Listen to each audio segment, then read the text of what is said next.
Hello बच्चों, आज class 12 में लैब एक्टिविटी मैथ्स में हम एक नई एक्टिविटी के बारे में पढ़ेंगे।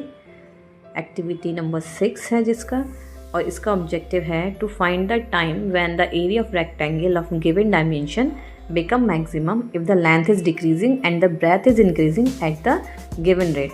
इसका मतलब क्या है, हमको एरिया फाइंड करना है, मैक्सिमम एरिया, जब एक फिक्स्ड रेट से लेंथ तो डिक्रीज़ हो रही है और ब्रेथ क्या हो रही है, इंक्रीज़ हो रही है। तो इसके लिए हमको क्या क्या चीज़ें चाहिए, उसके लिए हमें यहाँ पे देखना पड़ेगा। मटेरियल रिक्वायर्ड में क्या है, colour sheet, pencil, scale, calculator and adhesive. तो इन चीज़ों का यूज़ करते हुए हम इस एक्टिविटी को आगे परफॉर्म करेंगे। नेक्स्ट हेडिंग है बच्चों, मेथड ऑफ कंस्ट्रक्शन। इसके लिए हम क्या करेंगे, R1 जिसकी डायमेंशन 16 सेंटीमीटर बाई 8 सेंटीमीटर का एक रेक्टेंगल लेंगे और इसकी हम लेंथ को क्या करेंगे, डिक्रीज़ करेंगे, और इसकी ब्रेथ को क्या करेंगे, इंक्रीज़ करेंगे। यहाँ पे मैंने एक फिक्स्ड रेट ले लिया है 1 सेंटीमीटर पर सेकंड से, तो इसकी लेंथ डिक्रीज़ होगी और 2 सेंटीमीटर पर सेकंड से इसकी ब्रेथ क्या होगी, इंक्रीज़ होगी। तो इसमें बच्चों जो हमने कलर्ड पेपर लिया था उससे हम क्या करेंगे, कुछ रेक्टेंगल्स कट करेंगे, जैसे R1 डायमेंशन का, फिर एक R2 रेक्टेंगल कट करेंगे। उसमें क्या होगा, उसकी लेंथ को तो हम 1 सेंटीमीटर कम कर देंगे, ब्रेथ को हम 2 सेंटीमीटर बढ़ा देंगे। तो R2 की डायमेंशन क्या हो जाएगी, R2 की डायमेंशन हो जाएगी 15 centimetre bye 10 centimetre. Similarly R3, R4, R5, R6, R7, R8 etcetera हम सारे रेक्टेंगल्स कट करेंगे कलर शीट से, जिनकी डायमेंशन यानी गिवन है 1-1 सेंटीमीटर लेंथ को हमको कम करना है और ब्रेथ को 2 सेंटीमीटर हमको क्या करना है, इंक्रीज़ करना है। अब इन रेक्टेंगल्स को एक हम पेपर पे, आप ग्राफ पेपर भी ले सकते हो, उस पर हम क्या करेंगे, इनको पेस्ट कर लेंगे, जैसा कि मैंने आगे नेक्स्ट आपको इसमें शो करा है। तो इस तरीके से डिफरेंट कलर के अब रेक्टेंगल्स R1, R2 से लेके R9 तक कट करके डिफरेंट डायमेंशन के अपने ग्राफ पेपर पे पेस्ट कर लेंगे। अब इनके बारे में हम देखते हैं कि इनका एरिया, जो डिफरेंट हमारे रेक्टेंगल्स हैं, इनका एरिया क्या होगा। तो अब इनके हम एरिया के बारे में बात करते हैं। तो नेक्स्ट हेडिंग आएगा हमारा डिमॉन्स्ट्रेशन। यहाँ पे हमने क्या करा था, लेंथ और ब्रेथ दोनों का डिक्रीजिंग इंक्रीजिंग रेट फिक्स कर लिया था। अब इनका एरिया देखते हैं। तो जो R1 रेक्टेंगल था उसका एरिया कितना हो जाएगा, L इंटू B से 16 इंटू 8 करेंगे। ऐसे ही R2 का एरिया, R3 का area, R4, R5, R6, R7 का एरिया, R8 का एरिया और R9 का एरिया भी हम इसमें लिखेंगे। फिर हम देखेंगे कि इसमें से कौन सा एरिया सबसे ज़्यादा है, मैक्सिमम एरिया कौन सा है।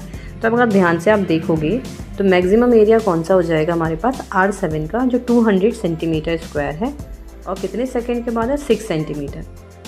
6 सेकंड के बाद हमारे पास एरिया कितना हो गया, 200 सेंटीमीटर स्क्वायर। क्योंकि यहाँ रेट क्या लिया था, 1 सेंटीमीटर पर सेकंड, यानी हर एक सेकंड में जो लेंथ थी वो डिक्रीज़ हो रही थी 1 सेंटीमीटर, और हर एक नेक्स्ट सेकंड में हमारी जो ब्रेथ थी वो 2 सेंटीमीटर इंक्रीज़ हो रही थी।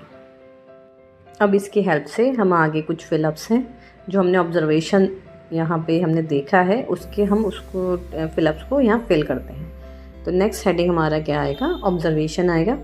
तो ऑब्जर्वेशन में हमारा फर्स्ट ऑब्जर्वेशन क्या है, जो R2 रेक्टेंगल था उसका एरिया 1 सेकेंड के बाद कितना हो गया, 150 सेंटीमीटर स्क्वायर।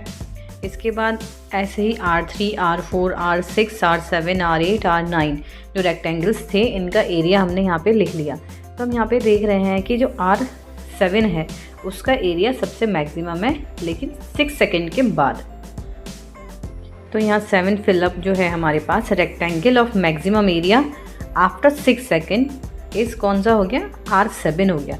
तो यहाँ पे हमको मैक्सिमम एरिया के लिए टाइम फाइंड करना था कि कितने टाइम में हमारा एरिया मैक्सिमम हो जाएगा। तो यहाँ हमको मिल गया कि 6 सेकेंड के बाद हमारा एरिया क्या हो जाएगा, मैक्सिमम हो जाएगा। तो यहाँ पे हमने इसको नोट कर लिया है।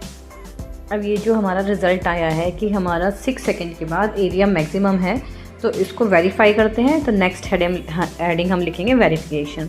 तो इसमें हम क्या करते हैं, अपने मन से लेंथ और ब्रेथ को सिलेक्ट कर लेते हैं। हमने मान लिया लेंथ क्या है, A है, एंड ब्रेथ क्या है, B है। तो हमने t सेकेंड के बाद मान लिया कि t सेकेंड के बाद हमें पता है लेंथ क्या हो रही है, डिक्रीज़ हो रही है, तो a माइनस टी हो जाएगी।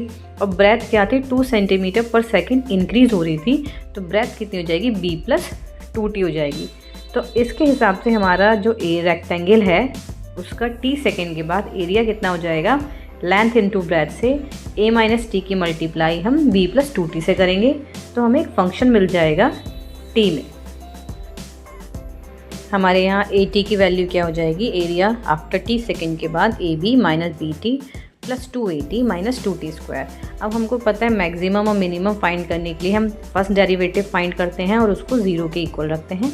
तो वही हम यहाँ पे काम करते हैं। हमने a डैश t फाइंड करा तो a डैश t कितना आ गया, माइनस के b plus 2a minus 4t। अब फॉर मैक्सिमा और मिनिमा के लिए हम क्या करेंगे, a डैश t को 0 के इक्वल रखेंगे। तो वो हमने 0 के इक्वल रख लिया। तो 0 के इक्वल रखने पे हमारे पास क्या आ जाएगा, minus b plus 2a minus 4t is equal to 0।